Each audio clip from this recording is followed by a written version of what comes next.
১ বছরের অধিক সময় লেগেছে। প্রায় কোনো দিন প্রায় ১৬ ঘন্টা ১৭ ঘন্টা লেখা হয়েছে।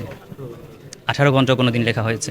জি, যার যেকোনো প্রতিভা আসলে কাজে লাগানো উচিত। আর সেই প্রতিভার কিছুটা আল্লাহ সুবহানাহু ওয়া তাআলা আমাকে দান করেছেন।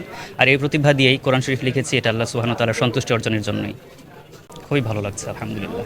জি, লেখার ক্ষেত্রে লিখেছি বাঁশ কলম দিয়ে। কালিটা ব্যবহার করেছি, যেটা ক্যালিগ্রাফিতে যেটা ব্যবহার করা হয়।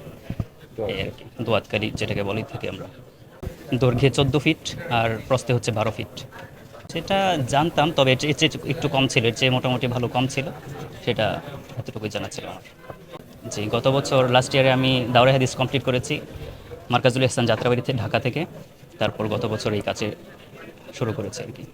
মহান রাব্বুল আলামিনের সন্তুষ্টি অর্জন, এবং আমরা এই আল কোরআনের মাধ্যমে সারা পৃথিবীতে এই কোরআনের আলো ছড়িয়ে পড়ুক একটু অন্যভাবে, আমরা এই দিক দিয়ে চেষ্টা করছি। আর বাংলাদেশ সারা বিশ্বে গৌরবান্বিত হোক এই কাজের মাধ্যমে, আমরা এটা চেষ্টা করেছি। এবং এটা পৃথিবীর মধ্যে সর্ববৃহৎ, আমরা এটা বিভিন্ন তথ্য উপাত্তর ভিত্তিতে আমরা এটা বলতে পারি।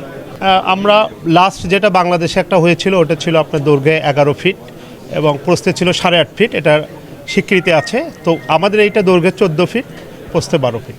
আমাদের পরবর্তী পরিকল্পনা, এটা আমরা সারা দেশে প্রত্যেকটা জেলায় ইভেন বিদেশে আমরা এটা প্রদর্শনী করতে চাই। মানে পবিত্র আল কোরআন, এটা আমরা এই আলোটা ছড়িয়ে যাক, আমরা মানুষের কাছে কাছে যেতে চাই, এটা দেখাতে চাই।